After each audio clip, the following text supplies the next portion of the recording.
الحمد لله وكفى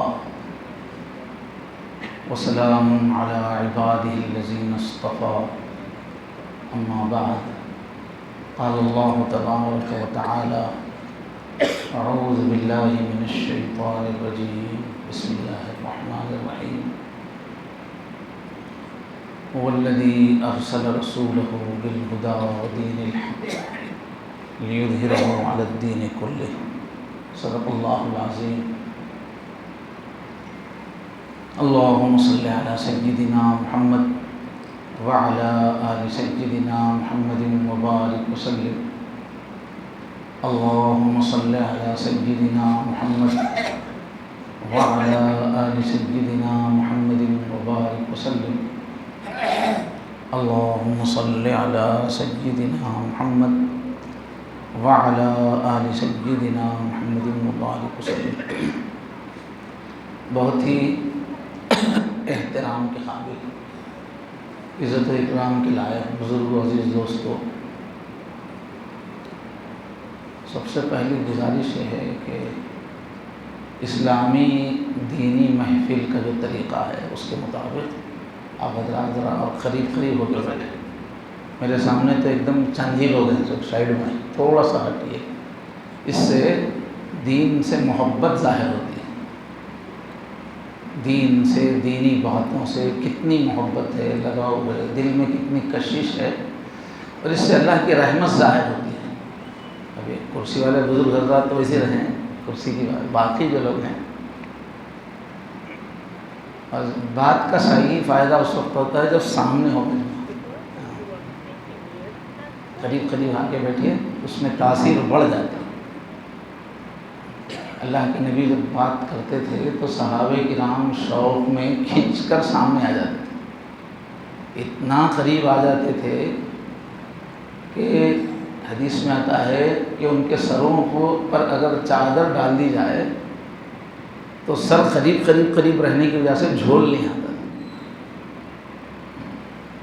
اس وقت اذان ہے، اللہ کی رحمت کو کھینچنا ہے تو اپنا شوق ظاہر کرنا چاہیے۔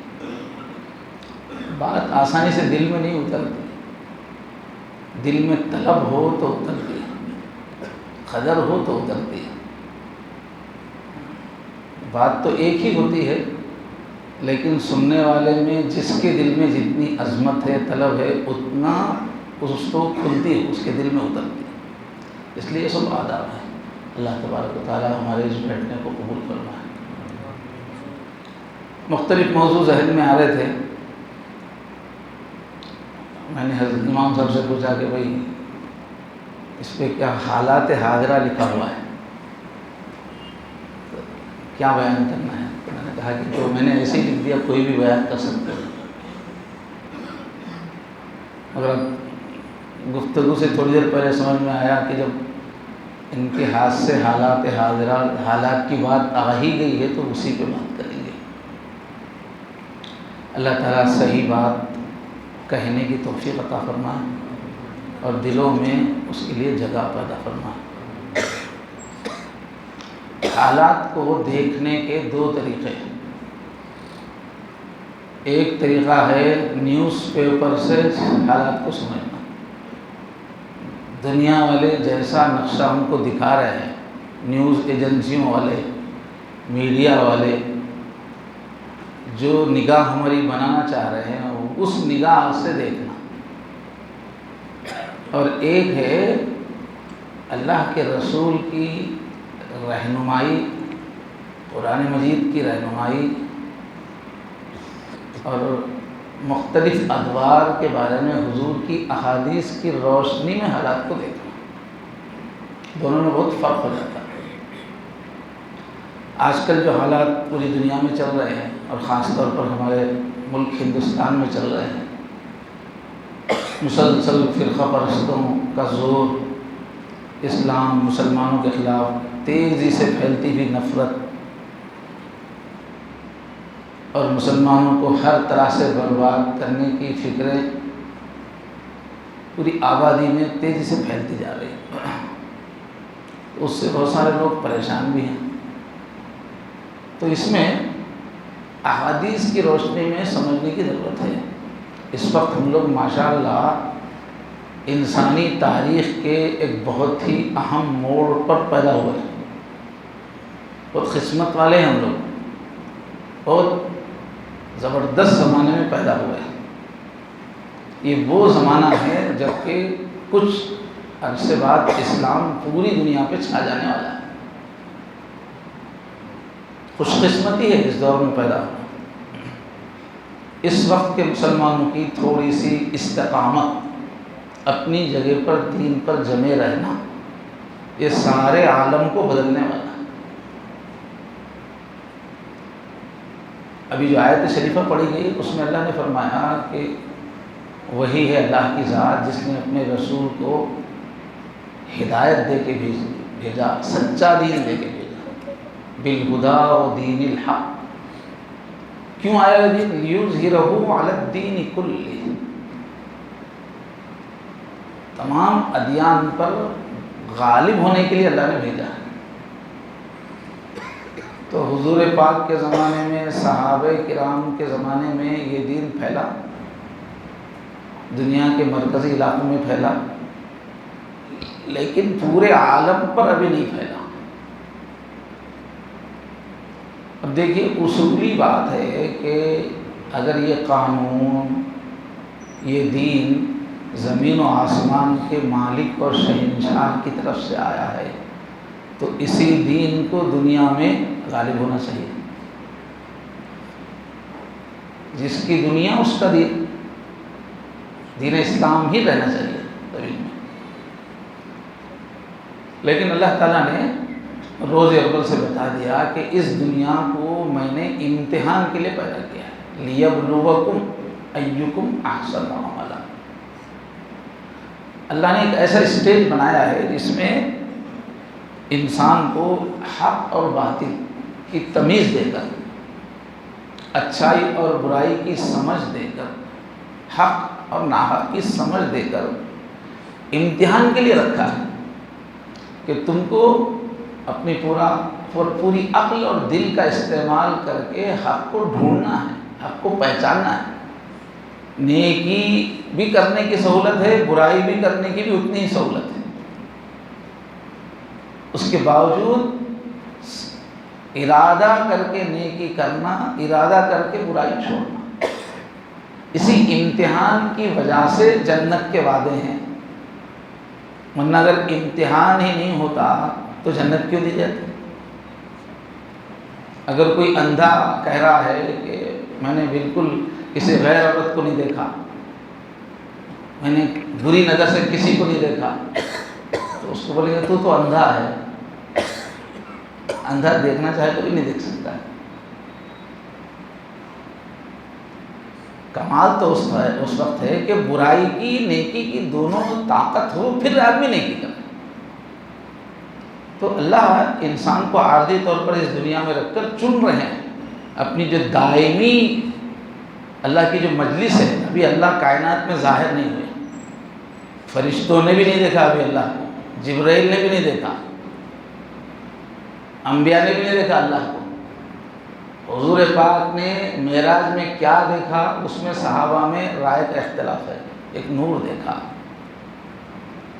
اللہ تعالیٰ اس وقت ظاہر ہونے والے ہیں جب کہ اللہ کے حسن کی قدر کرنے والے پیدا ہو جائیں، جب اللہ کی محفل میں اللہ کے ساتھ رہنے کے کیریکٹر والے اونچے لوگ پیدا ہو جائیں ایک بڑی تعداد میں، جب اللہ سامنے آئیں گے اپنی ہمیشہ کی مجلس سجائیں گے اور جب اپنے کمالات کا اصل مظاہرہ کریں گے ہمیشہ کی جنت میں، تو وہ ہمیشہ کی دنیا کے لیے اللہ نے اپنا ساتھی بنانے کے لیے انسان کو پیدا کیا ہے، چن رہے ہیں۔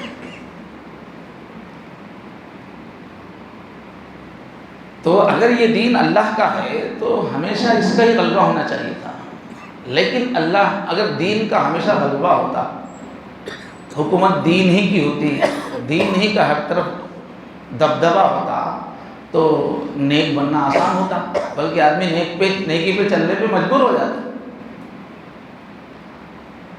اس لیے اللہ تعالیٰ نے دین کو دلائل سے تو خوب واضح کیا لیکن دنیا میں اکثر باطل رہا ہے، تاکہ امتحان کی صورتحال رہے۔ 1000 انسانوں میں سے ایک جنتی ہے، 999 دوزخی ہے۔ ریشو ایسا ہے، اس لیے دنیا میں باطل کا اکثر غلبہ رہا ہے۔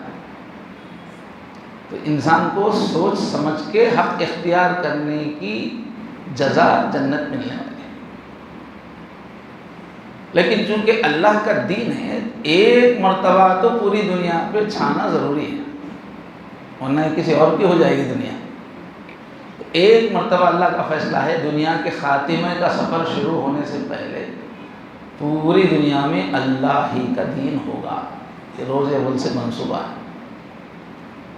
حضور پاک نے فرمایا لا یبقى بیت مدر ولا وبر الا ادخلہ اللہ الاسلام بذل ذلیل او بعز عزیز۔ کہ کوئی بھی کچا مکان دنیا میں باقی نہیں رہے گا، نہ کوئی پکا مکان باقی رہے گا، نہ کوئی جھوپڑا اور نہ کوئی RCC کا مکان، مگر اس میں اللہ اسلام کو داخل کر دیں گے، اللہ ہی کا دین سب میں داخل ہو جائے گا۔ بعز عزیز، کچھ لوگ تو ایسے ہیں کہ عزت کے ساتھ اسلام میں آ جائیں گے، یا بذل، کچھ لوگ ایسے ہیں جو ذلیل ہو کے آئیں گے، مجبور ہو کے آئیں گے، مگر اللہ کا دین ہر گھر میں داخل ہوگا۔ یہ پکی حدیث ہے، یہ پوری امت کا عقیدہ ہے، کوئی اختلافی موضوع نہیں ہے، پوری دنیا میں اسلام آئے۔ اب حضور نے پھر علامتیں بھی بتائی ہیں پوری، کہ ساری دنیا میں اسلام کب آئے گا۔ تو اس سے پہلے حضور نے فرمایا کہ باطل اپنی آخری حد تک پہنچ جائے گا، شیطان کو آخری حد تک اللہ موقع دیں گے کہ تم اپنی جتنی ذہانت استعمال کر سکتے ہو، تم اپنا جتنی صلاحیت استعمال کر سکتے ہو، تم انسانوں میں سے جتنوں کو اپنے جال میں پھنسا سکتے ہو، تم پورا کر لو، اپنی طاقت بتا دو۔ جب پوری دنیا میں اس شیطان کی بساط بچ جائے گی، اور فرمایا دنیا ظلم سے پوری طرح بھر جائے گی، اس کے بعد انصاف کا دور آنے والا ہے۔ اللہ تعالیٰ کو کوئی جلدی نہیں ہے، شیطان سے کوئی ڈرے بھی نہیں ہے، اس کو بہت موقع دیتے ہیں، دکھاؤ اپنا جتنا زور دکھانا ہے۔ مکاشفہ یوحنا ایک بائبل کے اندر ہے، پوری عالم کی شروعات سے ختم تک کی داستان یوحنا نبی کو بتائی گئی۔ اس میں بتایا گیا کہ دنیا جب سے بنی ہے 2 فورسز کام کر رہے ہیں، شیطان کی، رحمان کی، ایک حزب اللہ ہے، ایک حزب الشیطان۔ جب انبیاء آئے تو وہ حزب اللہ، اللہ کی پارٹی ذرا آگے بڑھتی ہے، شیطان جو ہے ذرا پیچھے ہٹتا، اور پھر انبیاء کے جاتے ہی پھر اس کی پارٹی آگے چلتی رہتی ہے۔ پہلے جو انبیاء آتے تھے چھوٹے ایریے کے لیے آتے تھے، چھوٹے پیریڈ کے لیے آتے تھے، پھر دوسرے نبی کا دور آتا تھا، بیچ بیچ میں گمراہی آ جاتی تھی۔ حضرت محمد صلی اللہ علیہ وسلم جو تشریف لائے آخری نبی ہیں، تو ان کے حضور پاک صلی اللہ علیہ وسلم کے دور کے بارے میں یہ اللہ نے طے کیا کہ اس میں حق کو پورے عالم میں مضبوط طاقت ملے گی۔ حضور سے وعدہ کیا گیا، حضور کے صحابہ سے وعدہ کیا گیا کہ ہم تم کو غلبہ دیں گے۔ تو ایک دن دیا گیا ہے حضور کے لیے، شیطان جس میں مغلوب اور محمدی لشکر غالب۔ ایک دن کا مطلب ہے 1000 سال، الف سنۃ مما تعدون۔ تو 1000 سال تک پوری دنیا میں علمی اعتبار سے، فکری اعتبار سے، تہذیبی اعتبار سے اسلام کا غلبہ، شیطان کو بڑی شکست، لمبی شکست رہی ہے۔ اس کے بعد مکاشفہ یوحنا میں ہے کہ ایک دن گزرنے کے بعد شیطان کے بندھن کھولے جائیں گے، یعنی اس کو آگے بڑھنے کا موقع دیا جائے گا۔ اور پھر مزید ایک حدیث میں ہے کہ میں سمجھتا ہوں کہ اللہ تعالیٰ ایک دن کے بعد میری امت کو اور ایک آدھے دن کی مہلت دی گئی۔ مسند احمد کی حدیث ہے، پورے راوی مضبوط ہے اس کے، تو 1000 بھی آدھا دن 1500، تو 1000 سال کے بعد جو شیطان کو تھوڑی چھوٹ ملی ہے، تو وہی دور ہے جب کہ دنیا میں یہ یورپی تہذیب وجود میں آئی، یہ سائنس کا، ٹیکنالوجی کا، یہ سیکولر جو دور شروع ہوا ہے اسی وقت سے شروع ہوا ہے۔ اب وہ 1500 سال ہونے آ رہے ہیں تو یہ پورے عروج پہ پہنچا ہے۔ تو یہ تھوڑا دور شیطان کو اپنا زور دکھانے کے لیے دیا گیا، بھائی کشتی میں 2 پارٹیوں کو برابر موقع دینا، تو اس کو موقع دیا گیا اللہ کی طرف سے۔ اس کو بڑا زام تھا، جب اللہ کے دربار سے نکالا گیا، یہ کروں گا وہ کروں گا، خود ڈینگے مارا ہوا ہے، تو اللہ نے کہا ٹھیک ہے، کیا کیا تم کو طاقت چاہیے مانگ لو۔ اسی دن مانگ لیا اس نے طاقتیں بہت ساری، تم جو کر سکتے ہو، اجلم علیہم بخیلک ورجلک، اپنے پیادے تو لے کے انسانوں پہ چڑھائی کر، اپنے سوار لے کے، وشارکہم فی الاموال والاولاد، ان کی اولاد میں، ان کے اموال میں، سب میں تو پارٹنر بن جا۔ تو شیطان کو موقع ملا ہوا ہے۔ تو اسی شیطان کا یہ جو عروج 1000 سال کے بعد ہوا ہے، اسی عروج کی انتہا ہے دجال۔ دجال کیا آئے گا کہ گویا باطل کی طاقت کا پورا ظہور ہو جائے گا، ایسے ایسے واقعات اس کے ہاتھ سے ہوں گے کہ وہ دعویٰ کرے گا کہ میں ہی خدا ہوں۔ اس کے بعد اسلام آنے والا، تو اس میں حضور نے یہ بھی بتایا کہ عرب میں کیا ہوگا، دنیا میں کیا ہوگا، اتنی تفصیلات حضور نے بتائی ہیں کہ آج احادیث کے جاننے والے دیکھ رہے ہیں کہ وہ پورے تقریباً سب چیزیں وجود میں آ گئی۔ عرب کا موسم بدل جائے گا، صحراؤں میں بھی جو ہے گلشن بنیں گے، بے حیائی عام ہو جائے گی، اور خاص طور پر فرمایا عرب ملکوں میں ٹاورز بنیں گے، ہمارے اوپر کی طرف جائیں گے۔ یتطاولون فی البنیان، کل تک جو لوگ معمولی گرے پڑے قبائل تھے، ڈاکو قسم کے قبائل تھے، وہ اونچے اونچے یتطاولون فی البنیان، اونچائی میں عمارتیں بنائیں گی۔ اس وقت پوری دنیا میں سب سے زیادہ جو دوڑ لگی ہے ٹاورز بنانے کی، عرب میں ہی لگی ہے، اونچی اونچی بلڈنگ اوپر ٹاورز، اور دبئی والے کا پورا نظام اسی پہ چل رہا ہے، پوری دنیا دبئی کو بھاگ رہی ہے اسی کلچر کی بیس میں۔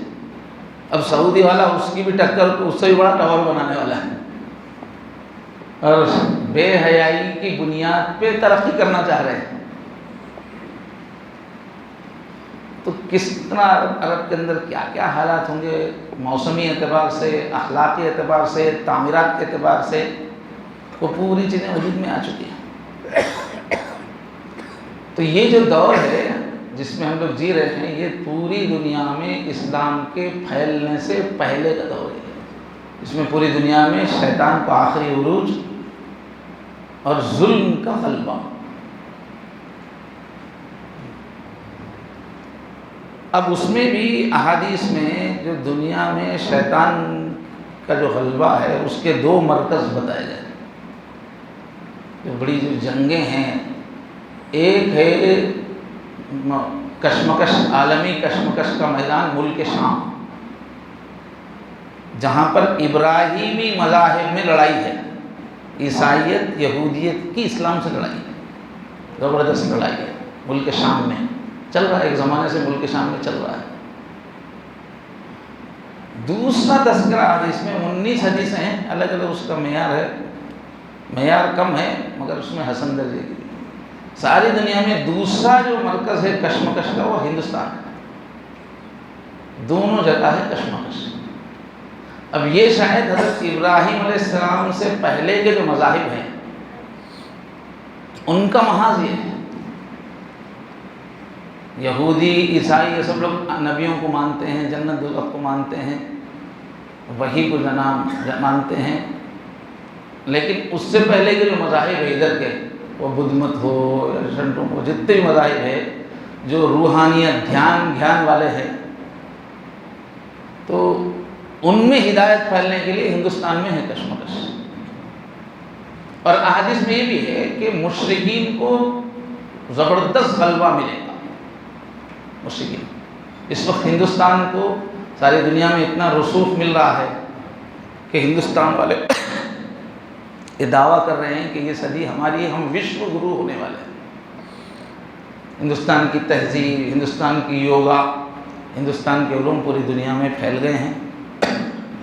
ہندوستان والے ہر جگہ جا کر چھائے ہوئے ہیں، پوری دنیا کو سکون سکھا رہے ہیں، آؤ ہم تم کو سکون دیتے ہیں۔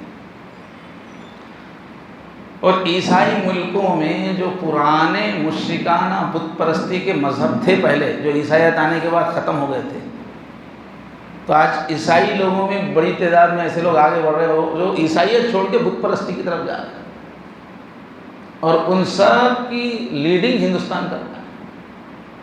اب یہاں کے لوگوں کو ایسا لگ رہا ہے کہ ہماری حکومت سارے عالم میں ہونے والی ہے، اس کا بھی اشارہ ہے، اس میں مشرکین کو بہت غلبہ ملنے والا ہے۔ اور ہندوستان کا جو محاذ کے بارے میں فرمایا کہ وہ ظالم ظلم کا محاذ ہوگا، ظلم کی بنیاد پہ۔ اب یہاں جو اسلام دشمن طاقتیں ہیں وہ کیا ہے، شروع سے ہی صدیوں سے ہی انسانوں کے کچھ طبقات کو چھوٹی ذات مان کر ظلم کرتے آ رہی ہیں۔ آج ان کی قسم قسم کی فلاسفی ہے، مگر اس کے پیچھے ہم بڑی ذات ہیں اور دوسرے ہماری محکومی کے لیے ہیں، یہی ان کے پیچھے منطق ہے، اس لیے اس کو ظلم کا محاذ کہا گیا۔ اور فرمایا کہ جب تم ہندوستان کے ظالموں کو جکڑ کر لے کر جاؤ گے یروشلم، تو حضرت عیسیٰ کو اپنے درمیان پاؤ گے۔ تو یہ وہ محاذ ہے جہاں مشرکین کو غلبہ مل رہا ہے۔ یہ سب اللہ تعالیٰ کی پلاننگ ہے پہلے سے۔ یہاں جو فرقہ پرستوں کی محنت ہو رہی ہے، 200 سال کی محنت ہے۔ 100 سال پہلے ان کا ہندو آئیڈیالوجی بنی، اس سے پہلے تو کچھ تھا ہی نہیں۔ پھر اس کے بعد کیا، یہ 100 سال میں RSS کی محنتیں ہیں، جس میں پورے ملک میں جو ہے نفرت کی بنیاد پر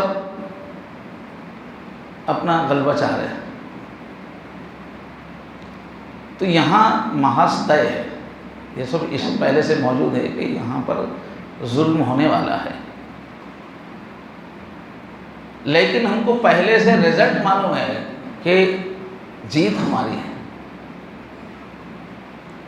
یہ کشتی ہو ہی رہی ہے اس لیے کہ جیتنا ہم کو ہے۔ اب شروع میں بیچ میں لوٹ پوٹ ہوتے رہے تو اس میں پریشان ہونے کی بات کیا ہے؟ جب ہم کو پہلے سے معلوم ہے کہ اپنے کو جیتنا ہے تو اس میں حیران پریشان نہیں ہونا۔ محمد علی قلعے کے بارے میں آپ لوگ جانتے ہوں گے، دیکھے ہوں گے اس کے فائٹس وغیرہ۔ اس کا طریقہ یہ ہوتا تھا کہ وہ 12 راؤنڈ تک مار ہی کھاتے رہتا تھا، تتلی کی طرح اچھلتے رہتا تھا کناروں میں، اور سامنے والے کو بہت موقع دیتا، مارتے جاؤ 12 راؤنڈ تک مار کھاتا تھا۔ اس کے بعد دیکھ لیتا تھا کہ ہاں اس کا دم کتنا ہے، اس کا کون سا پہلو کمزور ہے سامنے والے کو، اور پھر دیکھتا تھا کہ اب یہ تھک گیا ہے۔ اس کے بعد اچانک جو اٹیک کرتا تھا تو ختم، چند فائٹوں میں گرا دیتا۔ تو جب محمد علی قلعے ابتدائی راؤنڈس میں مار کھاتا تھا تو کیا اپنے دل میں وہ اداس رہتا تھا کیا؟ ارے میرے کو یہاں مار لگ گیا نا، یہ مار لگا؟ نہیں اداس، اسے معلوم ہے اس کی پالیسی تھی وہ مار کھانا، پالیسی تھی اس کی، اس میں اداس ہے، اس کو معلوم تھا کہ آخر میں مجھے مارنا ہے۔ تو اس وقت وہ ہمارے ہندوستان میں مسلمانوں کو بالکل نہیں ڈرنا چاہیے، دینداروں کو۔ اب جو بے دین ہیں، جن کے دل میں نفاق آ گیا ہے، جو حالات کو دیکھ کے اپنے قبلے بدلتے رہتے ہیں، ایسے منافقوں کی قسمت میں تو بربادی ہے، کیا کریں گے؟ جنہوں نے اپنا ایمان پختہ نہیں کیا، جن کو اللہ رسول پہ اعتماد نہیں ہے، ان کی قسمت میں بربادی ہی ہے۔ اللہ بچائے ہم سے۔ یہ آزمائش کا ایسا دور ہے کہ پوری چھٹنی ہوتی ہے. کتنے منافقین اللہ ایسا حالات بناتے ہیں کہ سب اسلام چھڑوا دیتے ہیں اللہ تعالیٰ. اس لیے کہ اللہ تعالیٰ کو منافقوں کی تعداد سے دلچسپی نہیں، چاہے کتنے کروڑ. اگر اللہ کا فیصلہ ہو گیا ہے کہ اللہ کا سچا دین دنیا میں غالب ہونا ہے، حق غالب ہونا ہے، تو کچے پکے مسلمانوں کو اللہ یوز نہیں کریں گے، کٹا دیں گے سب، ہٹا دیں گے سب. اللہ تعالیٰ اپنے دین کو کبھی بھی غالب کرتے ہیں سچے بندوں سے. تو جو اپنے ایمان کو پختہ نہیں بنا سکے، جو دین سے صحیح تعلق نہیں رکھ سکے، ہم کو ان سے ہمدردی ہوگی، اللہ کو ہمدردی نہیں ہوگی. اس کشمکش کے دور میں اپنا ایمان سچا بنانے کی ضرورت ہے. بہت تیز آندھی کا دور ہے، کچے ایمان والے ایمان پر نہیں رہ سکیں گے. حالات ایسے آ جائیں گے کہ آج آمینہ مسجد میں ہمارے پاس 1.5 دن کا اجلاس چل رہا تھا. مختلف علاقوں سے علماء آئے ہوئے تھے امت کے حالات وغیرہ پہ. تو کھمم وغیرہ کے ایریے کے جو ہے مولانا عبد الکریم صاحب آئے تھے، وہ بتا رہے تھے وہاں پر کہ بس کالجز کے بچے جو جمعہ کو نہیں آ رہے تھے ان سے ملاقات کیا جمعہ پڑھنے والے بچوں نے. تو ان لوگوں نے کہا کہ ہمارے گھر والے سو، ہمارے امی ابا، ہمارے گھر والے لوگ تو یہ ہمارے پاس مشورہ چل رہا ہے کہ ہم اسلام چھوڑ کے ہندو ہو جائیں گے کیا. یہ حالات جو چل رہے ہیں، تو یہ آپ ہم کو جمعے کی نماز کے لیے بلا رہے ہو، ہمارے گھر میں یہ مشورہ چل رہا. یہ جب بات معلوم ہوئی تو تحقیق کی گئی تو کئی فیملیز ایسی ہیں جو انتظار میں ہیں فیصلہ کرنے کے لیے کہ کب ہم ہندو ہو جائیں. اب اس ملک میں یہ بہت ہوگا، اللہ نہ کرے مگر ہونا ہے ہوگا. نہیں، اللہ مقابلہ کھلا ہے حق اور باطل کا. جو کچے ہیں چلے جائیں، نہ دنیا کے رہیں گے نہ آخرت کے رہیں گے. دنیا میں بھی ذلیل ہوں گے، کٹیں گے، مریں گے، آخرت میں بھی رسوائی ہوگی. تو دیکھیے جب بھی مقابلہ ہوگا تو اصول یہ ہے کہ مضبوط لوگ ہی ٹکیں گے. اور اللہ تعالیٰ نے یہ آخری جو مقابلہ شروع کروایا ہے ایسے ہی شروع نہیں کروایا. یہاں آر ایس ایس کو مضبوط کیا ہے، کہیں وہ سب اللہ کی ہی فوج ہے، وہ نیگیٹو فورسز ہے. اس سے پہلے دیکھیے اللہ نے 70 سال تک پوری دنیا میں مسلمانوں میں اسلام کو مضبوط کیا. وہ 500 سال کا جو دور شروع ہوا ہے شیطان کے غلبے کا، اس میں شروع میں تو یورپ جو اٹھا تو پورے اسلامی ملکوں کو اس نے چت کر دیا تھا. گزشتہ 200-300 سال کی تاریخ آپ پڑھیں گے، ہر جگہ مسلمانوں کی حکومتیں چلی گئی، تہذیب چلی گئی، دین چلے گیا. لوگ بھول ہی گئے سب دین کیا، ایمان ہی چلا گیا تھا. لیکن ابھی آخری جو کشتی ہے اس سے پہلے اللہ نے کیا کیا، پوری دنیا میں ایسی تحریکیں اور ایسی شخصیات کو کھڑا کیا امت میں جنہوں نے پوری دنیا میں مسلمانوں کو پھر سے ایمان کی طرف بلایا.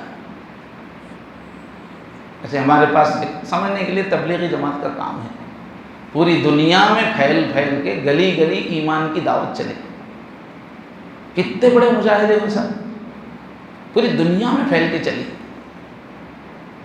مختلف اسلامی ملکوں میں مختلف تحریکوں سے کام ہوا. عرب دنیا میں اخوان المسلمون کے ذریعے سے بہت ایمان کی تحریک چلی تعلیم یافتہ طبقے کے اندر، اور بہت سارے ہر جگہ اللہ نے مختلف لوگوں سے کام کیا. یہ 15ویں صدی جب شروع ہوئی تو اتنا مسلم ملکوں میں اسلام کی طرف لوگوں کا رجوع ہو گیا تھا کہ جگہ جگہ کانفرنسیں ہو رہی تھی کہ یہ 15ویں صدی اسلام کی صدی ہے. ایسی کانفرنسیں ہو رہی تھی، بڑی دینداری مسلم ملکوں کے اندر، کالجز کے اندر پورے نوجوانوں میں دینداری. کتنی قربانیاں دی ہیں عرب ملکوں کے اندر اپنی جان کی اسلام کو غالب کرنے کے لیے.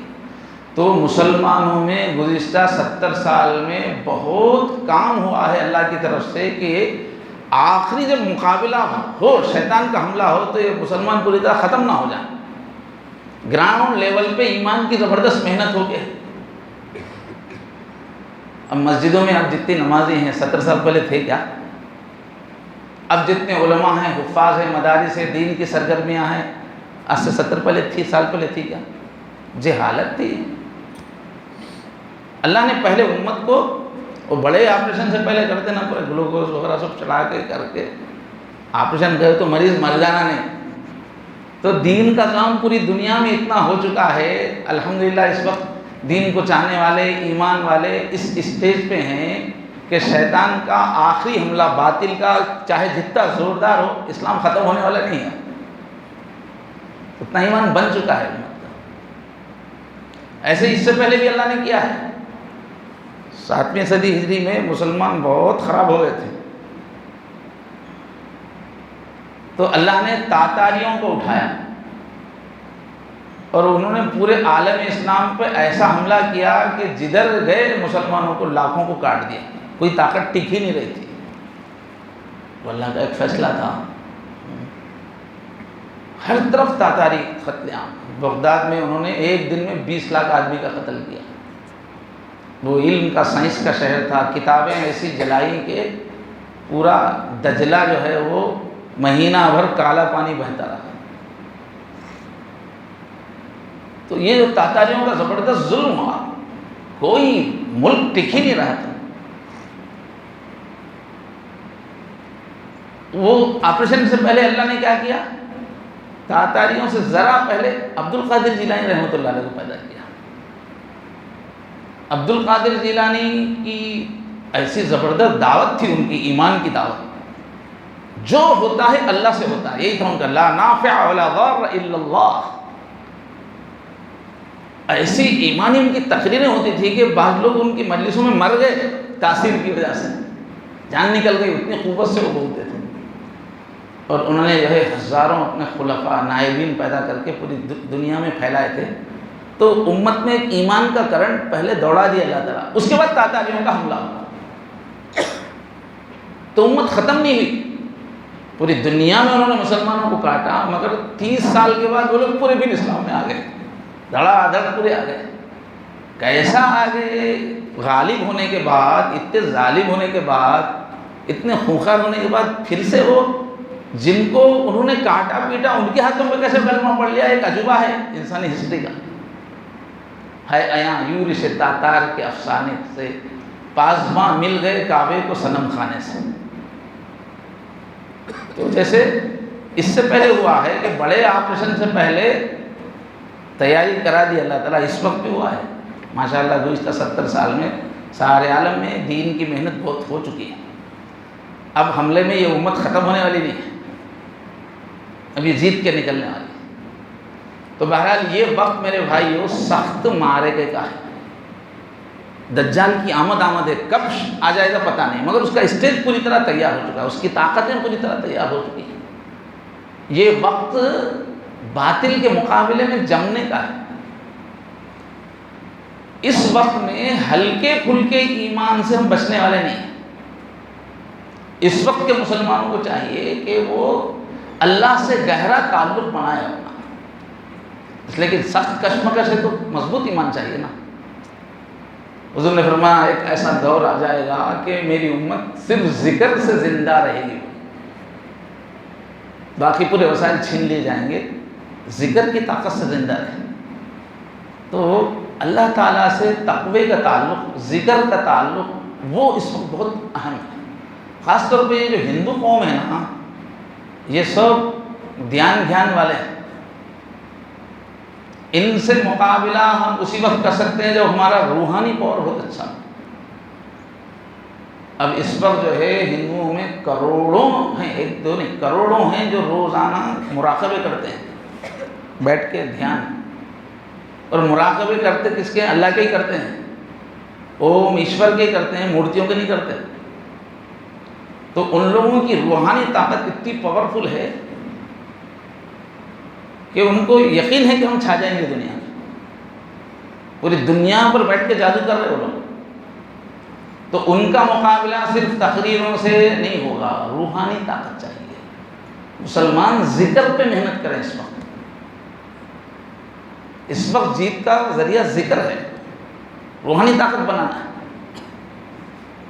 اب یہ مشرک دھرم جتنے بھی رہتے ہیں سب جادو ٹونے روحانی تماشوں پہ ہی ان کی بیس رہتی ہے، جو پبلک کو بیوقوف بنا کے اپنے کنٹرول میں رکھتے ہیں، جنات سے کام لینا، شیاطین سے کام لینا، اسی پہ رہتا۔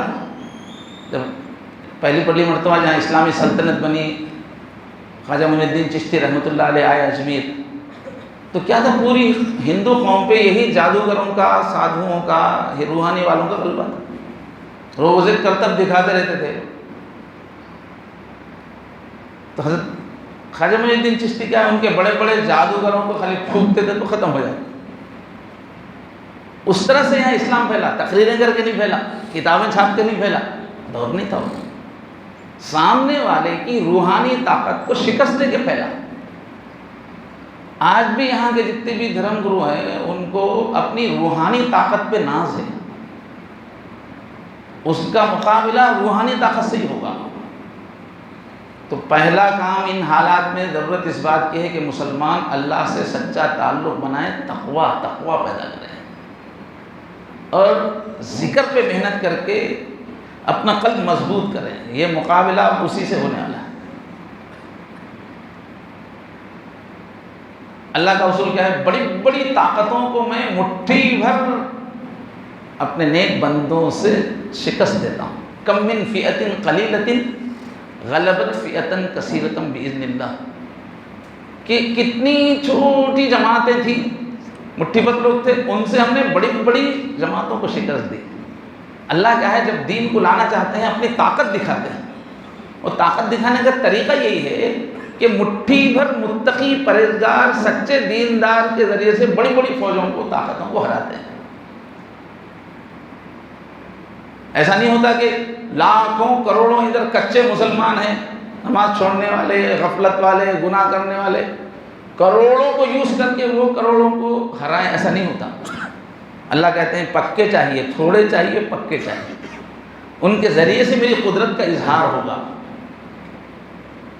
ورنہ یہ کچے سمجھیں گے کہ ہم دین پھیلا کے سمجھیں گے، ہم انقلاب لا رہے سمجھیں گے۔ اللہ کو کچوں کی ضرورت نہیں ہے۔ تو پہلی ضرورت اس وقت ہندوستان میں کیا ہے کہ جو بھی مسلمان سیریس ہے اس کو متقی بننا چاہیے، اس کو ذکر پہ محنت کرنا چاہیے، متوجہ اللہ ہونے کی مشق ہونی چاہیے۔ اور دوسری چیز جو حضور پاک کو حکمت عملی سکھائی اللہ نے، کہ جب تک مکے میں تھے بہت ستایا، کافروں نے اتنا ستایا کہ پورے صحابہ نکلنے پہ مجبور ہو گئے، یہاں تک کہ ایک دن ایسا ہے کہ حضور کو بھی مکہ چھوڑ کے مدینہ، اتنا ظلم کی انتہا ہو گئی، تو آپ مدینے میں آئے۔ جیسے ہی مدینہ آئے تو مکے والوں نے طے کیا، قریشیوں نے، کہ اب مدینے کو ختم کر دینا، تو وہ لڑائی شروع ہو گئی۔ مدینے میں جب حضور آئے تھے نا، بالکل ہندوستان کا ریشو تھا، 85% مشرک تھے اور 15% مسلمان تھے جب حضور آئے ہیں مکے سے مدینہ، یہی ریشو تھا۔ اللہ تعالیٰ نے حکمت عملی سکھائی کہ اندر بھی دشمن ہیں، مدینے میں بھی، اطراف بھی پورے دشمن ہیں، عرب بھی۔ اور تھوڑے دن کے بعد تو کیا ہوا کہ اس وقت کے جو دو سپر پاور تھے، روم اور ایران، وہ بھی دشمن ہو گئے، مدینے کو ختم کرنے کی ٹھان لی، پوری دنیا ہی دشمن۔ اب حضور کے ہاتھ میں صرف ایک مدینہ تھا، تو اللہ نے اپنے نبی کو کیا سکھایا، اتنے کفر کے لشکروں کو شکست دینا ہے تو میرے نبی تم ایک کام کیا کرو کہ مدینے میں یہ جو مٹھی بھر مسلمان ہیں ان میں آپس میں اتنی محبت بھر دو، ایک دوسرے کی ہمدردی، ایک دوسرے کے کام آنا، ایک دوسرے پہ جان دینا، یہ جذبہ ان میں بھرو۔ تو یہ کم تعداد میں ہیں مگر یہ اس طرح سے فولاد کے ہو جائیں گے کہ پوری دنیا مل کے ان کو ختم نہیں کر سکے۔ یہ ہے ٹیکنیک حضور کو سکھائی گئی کہ جو ہے نا انہی کو لے کر تم ایک جسم بنا دو، اتنے متحد ہو جائیں، ایک دوسرے پہ جان دینے والے ہو جائیں۔ اس سے کیا ہوتا ہے، مسلمان کے آپس میں متحد ہوتے ہی ہمت اتنی آ جاتی ہے، حوصلہ اتنا آ جاتا ہے، پوری دنیا مخالف ہو جائے تو بھی دل نہیں ٹوٹتا، ٹک کے رہتا ہے۔ یہ اتحاد کی ایک طاقت ہے، ایک برکت ہے۔ جب بھی امت میں اتحاد ہوتا ہے اللہ کا ہاتھ ان پر رہتا ہے، ید اللہ علی الجماعہ۔ اور جب بھی اختلاف ہوتا ہے تو وہاں اللہ کا ہاتھ ہٹ جاتا ہے۔ متحد رہنے سے بہت حوصلہ پیدا ہوتا ہے، سچی محبت آپس میں ہو۔ دیکھو زندگی کا سفر چونکہ بہت لمبا ہے، بہت دن جینا ہے، بڑی بڑی مشکلیں آتی ہیں، کمانا، بیماریوں کو جھیلنا، دشمنوں کو جھیلنا، اس پورے لمبے سفر کو آسان کرنے کے لیے اللہ نے کیا کیا؟ ایک میاں بیوی کا رشتہ پیدا کیا۔ یہ دو سچے دوست ہوتے ہیں، ایک دوسرے کے دل سے دوست ہوتے ہیں۔ یہ دو دوست ملنے سے پوری زندگی کی مشکلات آسان ہو جاتی ہے، ایک محبت ملنے سے۔ یہ ہے اتحاد کی طاقت، محبت کی طاقت یہ ہے۔ تو حضور کو اللہ نے سکھایا کہ دیکھو جتنے ہیں نا چند ہزار مدینے میں، ان کو ایسا جوڑ دو، پھر تم غالب ہو جاؤ۔ یہ ٹیکنیک ہے، اب اس کو کھولنے کے لیے گھنٹہ ڈیڑھ گھنٹہ سمجھانا پڑے گا طریقے کیا ہے، مگر وہ نہیں بولیں گے، وقت نہیں ہے۔ یہ ہے ٹیکنیک حضور کی۔ آج بھی مسلمان اگر اس ملک میں حالات کا مقابلہ کرنا چاہ رہے ہیں تو وہ کچے پکے جانے دو، مرتد ہوتے ہیں لاکھوں، تو جانے دو، ان کی قسمت۔ جو دیندار ہے وہ ایک ہو جاتا ہے، اس سے اللہ کی مدد اترتی ہے۔ تو ماشاءاللہ اسی کو سامنے رکھے ہوئے مسجد آمینہ سے محنت چل رہی ہے، کئی شہروں میں چل رہی ہے کہ گلی ایک ایک گلی کے مسلمانوں کو متحد کر دینا، پڑوسیوں کے فضائل بتا کے، ایمان کے فضائل بتا کر، دکھ سکھ میں ہر چیز میں شریک ہونا، نیچے سے گراس لیول سے گلی گلی پہ جوڑنا، چاہے کوئی مسلک ہو، کوئی جماعت ہو، کوئی چاہے گناہ گار ہو، پہلے جوڑنا دلوں۔ اس سے انشاءاللہ امت مضبوط ہوگی۔ 20 کروڑ ہیں، 1 کروڑ مسلمان بھی اچھا دلوں سے جڑ گئے، سمجھے، وہ لوگ جدھر بھی حملہ کریں گے مسلمان مدد کے لیے پہنچ جائیں، سنبھال لیں گے اپنے آپ کو، مرتد نہیں ہونے دیں گے اپنے لوگوں کو، مدد پہنچے گی تو مرتد نہیں ہوں گے۔ سب میں میرے بچے، تو الگ الگ علاقوں میں قتل کرتے ہوئے جائیں گے، جہاں قتل کرے وہاں کے لوگ مرتد ہو جائیں گے اگر اطراف سے مدد نہیں ملی۔ اور اگر پورے مسلمان محبت والے ہو جائیں گے، نیک لوگ، خالی بڑی تعداد ہے نیک لوگوں کی، تو جہاں بھی باطل کا حملہ ہوگا ہمارا آپسی اتحاد سپورٹ کرے گا، لوگ دین نہیں چھوڑیں گے۔ اور اس ملک میں تبدیلی کے واسطے جا کے ان سے جنگ لڑنے کی ضرورت نہیں ہے، ہمارا دین پر جمنا ہی ان کی ہدایت کا ذریعہ بنے گا۔ اور دین پہ جمے رہنے کے لیے آپسی اتحاد اور ایک دوسرے کی خدمت کا سسٹم ہونا چاہیے پورے ہندوستان میں، ایسا نیٹ ورک ہونا چاہیے کہ بھئی فلاں علاقے میں مسلمانوں کے اوپر حملہ ہوا، ان کی جائیدادوں کا، تو ادھر سے مدد جائے گی، ادھر ہوا تو ادھر سے جائے گی، ایسے نیٹ ورک ہمارا بن جائے کہ کہیں بھی رہنے والے ہندوستان کے مسلمان اپنے آپ کو اکیلا محسوس نہ کریں۔ ایسا ایک ہمدردی کا ماحول بنانے کی ضرورت ہے، تو ہی سب بچیں گے۔ اب اگر ہم جان دو دوسرے مسلمان گڑے میں، میں میرے بچے بولے تو آپ بھی جانے والے، آپ کے بچے بھی جانے والے ہیں، اور اگر آپس میں جوڑ پیدا ہوگا تو سب بچنے والے ہیں۔ یہ کرنے کا کام ہے یہاں۔ اور ایک کام یہاں کرنے کا یہ ہے کہ ہمارے اطراف جو ہندو بھائی ہیں، ہندو لوگ ہیں، ان سے دوستی کرنا، ان سے دوستی کرنا، جو نفرت کی باتیں پھیلائی جا رہے ہیں اس کی صفائی کرنا۔ اب وہ لوگ زہر پھیلاتے ہی جا رہے ہیں، جھوٹی باتیں میڈیا سے ہر طرح سے پھیلاتے ہی جا رہے ہیں، ادھر سے ہم لوگ جواب ہی نہیں دے رہے، ان سے مل ہی نہیں رہے ہیں، تو نفرت تو پھیلتی چلی جائے گی۔ دوستی کرو، آپ قریب رہو، پوری جھوٹی باتیں ختم ہو جائیں گی قریب ہونے سے۔ یہ بھی ٹیکنیک حضور کو اللہ نے سکھائی۔ مدینہ جاتے ہی، جیسے میں نے ابھی عرض کیا، 15% ہی مسلمان تھے وہاں، 85% مشرک تھے۔ حضور نے جاتے کیا کیا، جتنے مشرکوں کے الگ الگ قبائل تھے سب سے دوستی کر لی مدینے میں جاتے، یہودیوں سے باضابطہ معاہدہ۔ انسانوں کی ہسٹری میں پہلا معاہدہ ہے وہ پورا، 55 اس کے دفعات ہیں، تفصیلی معاہدہ کیا، کہا کہ مدینے میں جتنے بھی رہنے والے ہیں، نحن امت واحدہ، ہم ایک امت ہے، وہ حالانکہ سب وہ مشرکین ہیں، سب سے دوستی سائن کروا لی کہ ہم جتنے مدینے میں رہنے والے ہیں وہ سب ایک ہیں، اگر کوئی دشمن باہر سے حملہ کرے گا تو ہم سب ایک دوسرے کا ساتھ دیں گے۔ جاتے پہلے یہ کام کیا حضور نے؟ اچھا، ہوشیاری حضور نے یہ کی کہ یہ نہیں کہا کہ یہ مشرکین اور مسلمان کے بیچ میں معاہدہ ایسا نہیں ہے، مشرکین میں مسلمانوں کی تقسیم کرتے تو یہ 15% ہو جاتے تھے، 85% ہو جاتے تھے۔ حضور 15% ہونے کے باوجود بھی مدینے کی حکومت ہاتھ میں لے لی ہے۔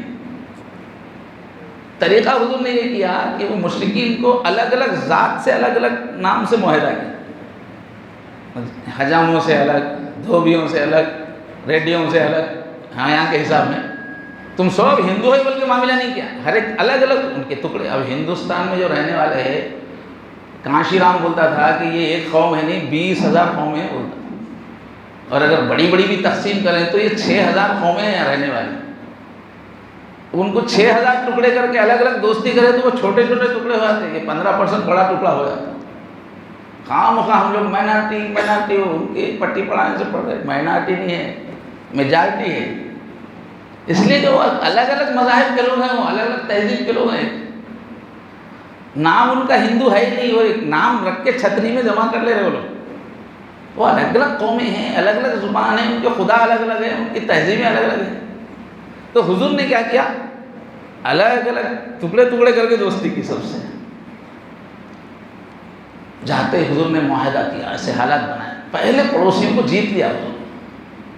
اس کے بعد جو ہے حملہ کدھر سے ہونے والا تھا، مکے کی طرف سے ہونے والا تھا، تو مدینے اور مکے کے بیچ میں جتنی بھی مشرکوں کی آبادیاں تھیں، پہلے سال میں ہی ان سب سے معاہدہ کر لیا، تم اور ہم ایک دوست، حالانکہ مذہب ان کا شرک تھا، لیکن حضور نے ان سے دوستی کر لی۔ تو اس وقت جو ٹیکنیک ہندوستان میں سیرت کی روشنی میں کرنے کی ہے، پہلے تو مسلمان آپس میں محلہ محلہ گلی گلی کی سطح پر ایمان کی بنیاد پر ایک ہونے کا ماحول بنائے، ایک دوسرے پہ خرچ کرنے کا ماحول بنائے، اس سے ول پاور بہت مضبوط ہو جائے گا، ڈر نکل جائے گا۔ دوسرے، جب ایک محلے کے اندر کئی مسلمان اب ایک دوسرے پہ خرچ کرنے کے عادی ہو گئے، وقت دینے کے عادی ہو گئے، تو اب ایک محلے کے مسلمان مل کے ٹارگٹ بنانا کہ پڑوس کا جو محلہ ہے اس کے غیر مسلموں سے دوستی کر لینا، تھوڑا سوشل ورک کر کے، تھوڑے کام کر کے دوستی کرنا، یہ حضور کی سنت پہ عمل ہے۔ اب بس ہندوستان میں کیا ہے، ابھی ایک دم زہریلا جو پکا جو طبقہ ہو گیا ہے، اتنے غلبے کے باوجود وہ 20% ہے آبادی کی، 60% طبقہ یہاں کا ایسا ہے جو ابھی نفرت میں پکا نہیں ہوا ہے، لیکن وہ 20% والے رات دن ان پہ محنت کر رہے ہیں۔ اب ہمارا کام یہ ہے کہ وہ 60% کو ان کے حوالے نہیں کرنا، ابھی وہ بیچ میں ہے، وہ ادھر ہے نا ادھر ہے، متاثر ہو رہے مگر نہیں ہے، آپ جاؤ ان کے پاس، کیا ہماری تعداد کم ہے کیا؟ 20 کروڑ سے اوپر ہے، ہم مگر ان کو جا کے ان کا دل جیتنے کی کوشش کریں گے تو ہماری طرف آئیں گے۔ ویسے بھی وہ جو 60% جو ہے وہ مظلوم ہے، صدیوں سے ان پہ ظلم ہوتا آ رہا ہے، ان کا ساتھ دینا ہمارا شرعی فریضہ ہے۔ یہ مسلمانوں کا جرم ایک ہے کہ یہاں چھوٹی قوموں کے نام پہ کروڑوں پہ جو ظلم ہوتا رہا ہے، مسلمانوں نے یہاں ان کو نہیں روکا، اس سے پہلے ظلم کو۔ ہمارے بادشاہ لوگ بھی کیا کیے، انہی لوگوں کو، بڑی ذات والوں کو علاقے کا دورہ بنا کے غریبوں کو ان کے حوالے کر دیے، جتنے دورہ ہوتے تھے تو ظالم طبقے کے ہوتے تھے، ان کی سپورٹ بادشاہ کرتے تھے، مسلم بادشاہ، حالانکہ مظلوموں کو بچانا ہمارا کام تھا، ظالموں کی طاقت توڑنا ہمارا کام تھا۔ تو بہرحال حضور کی سنت، مدینے کی سنت یہ ہے کہ ہم کیا کرنا، ایک بستی والے، ایک محلے والے ٹارگٹ کر لینا ایک آبادی، اس میں تھوڑا سوشل ورک کرنے کے بعد، تھوڑی انسیت ہونے کے بعد، پھر باتیں ہونی چاہیے کہ جو باتیں غلط پھیلائی جا رہی ہیں ویسی نہیں، ہم وہاں جا کے مسلمان بنو بولنے کے لیے جانے کی ضرورت نہیں ہے، خود مسلمان بننے والے ہیں، اس لیے کہ اسلام کے بارے میں ٹاپک ہم جا کے چھیڑنے کی ضرورت نہیں، پورے میڈیا پہ روزانہ ایک ٹاپک وہ لوگ ہی اٹھا رہے ہیں، گلی گلی، کوچا کوچا، آفس میں، ہر چیز، ہر جگہ اسلام کا فلاں چیز غلط ہے، فلاں چیز غلط ہے بول کے ٹاپک وہ لوگ اٹھا رہے ہیں۔ ہم کو دوستی کر کے، بھائی ہم ساتھ رہنے والے، غلط فہمی گئے، بات ایسی نہیں ہے، ایسی اتنا ہی بولنا ہے، محبت کی بات، ہم ایک ملک میں رہنے والے، ایک پڑوسی کے محلے میں رہنے والے، ہم ایک دوسرے کو اچھا جاننا، محبت بھی کرنا، غلط فہمی نہیں رہنا، دیکھو فلاں لوگ ایسا ایسا بول رہے ہیں، ویسا کہاں ہے، ویسا نہیں ہے ہم لوگ، تو سوال تو لوگ اٹھا رہے ہیں، ہم خالی جواب دینا کافی ہے، صفائی سے اسلام پھیلنے والا ہے، مسلمان بنانے کی ضرورت نہیں ہے، صرف نفرت کو دور کرنے کی ایکٹیویٹیز کرنے سے بعد میں اسلام پھیلنے والا ہے۔ تو پہلا کام ہے متقی بننا، نیک بننا، ان سے ایسے مشکل حالات میں کام ان سے ہی ہوگا۔ دوسرا کام ہے مسلمانوں میں اتحاد پیدا کرنا، کم سے کم نیک لوگوں میں اتحاد ہونا۔ تیسرا کام ہے ہم ٹارگٹ بنا کے پڑوس کے غیر مسلم محلوں میں وہ جو 60% ابھی خالی و ذہن ہے ان کو اپنے طرف کر لیں۔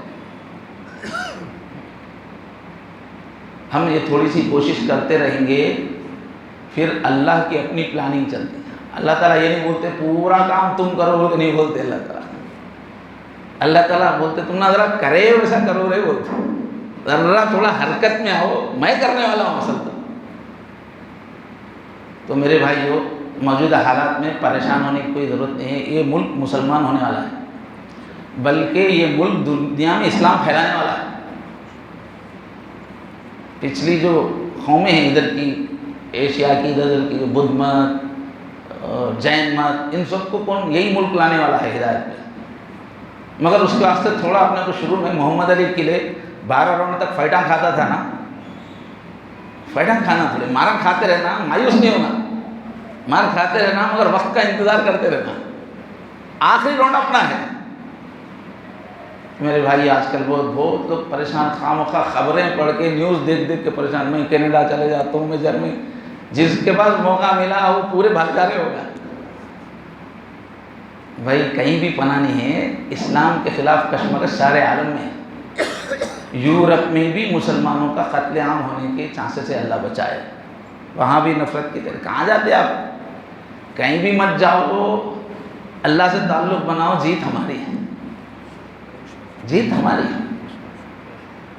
تو آپ حضرات سے گزارش ہے کہ ان حالات میں اللہ کا شکر ادا کریں کہ ایسے وقت پہ آئے کہ ہماری تھوڑی سی محنت سے سارا عالم بدلنے والا ہے، کتنا بڑا ثواب ہوگا۔ حضور فرماتے تھے میں نہیں جانتا میری امت کا پہلا حصہ زیادہ خیر والا ہے یا آخری حصہ زیادہ خیر والا ہے۔ حضور کی حدیث ہے، آخری حصے سے زیادہ خیر پھیلے گا۔ صحابہ کرام پہلا حصہ ہے، درجے میں افضل ہے، مگر خیر بعد کے دور کے مسلمانوں سے پورے عالم میں اسلام پھیلنے والا ہے۔ تو ہم لوگوں کو چاہیے کہ ہم خوفزدہ نہ ہوں، اپنے بچوں کو بھی تیار کریں کہ ہمارا وقت آ گیا ہے، تھوڑا جمنا ہے، اللہ کی مدد سے ہی چلتا کام، تھوڑا جمنا ہے، پورا کام اللہ تعالیٰ کرانے والا ہے۔ اس کے لیے ضرورت ہے میرے بھائیوں کہ ہم تقوی کی طرف متوجہ ہوں۔ ان حالات میں چھوٹے ایمان والے بچنے والے نہیں ہیں، اس لیے فوراً ہم سچے دینداروں کے ساتھ مل کے تقوی پیدا کریں، ذکر کی محنت کریں، مضبوط ایمان کی ضرورت ہے، انشاءاللہ کامیابی ہماری ہی ہوگی۔ اللہ تبارک و تعالیٰ ان باتوں میں برکت نصیب فرمائے، اور سارے عالم میں جو بہار آنے والی ہے اس میں اللہ ہم سے، ہماری نسلوں سے بھی کام لے لے۔ وآخر دعوانا الحمدللہ رب العالمین۔ سبحان اللہ وبحمدہ، سبحان اللہ العظیم۔ اللہم صلی علی سیدنا محمد وعلی آل سیدنا محمد مبارک وسلم۔ اے کریم مولا، اس محفل کو اللہ قبول فرما لیجئے۔ اللہ جو بندے یہاں بیٹھے ہوئے ان سے راضی ہو جائیے۔ اے اللہ آپ نے ہم کو جس دور میں پیدا کیا اس سے راضی رہنے کی توفیق عطا فرمائے۔ جو کام آپ ہمارے حوالے کر چکے ہیں اس وقت ہماری ذمہ داری اللہ اس کے کرنے کی توفیق عطا فرمائے۔ اے اللہ مایوسی سے، غم سے، ڈر سے، خوف سے اللہ ہماری حفاظت فرمائیے۔ ایمانی جوش، ولولہ اور قربانی کا جذبہ، آگے بڑھنے کا جذبہ نصیب فرمائیے۔ اے اللہ اس ملک میں اللہ نفرتوں کو شکست نصیب فرمائیے۔ یہاں کی جو اکثر آبادی جو ابھی معصوم ہے اللہ ان کی اللہ ہدایت کا انتظام فرمائیے۔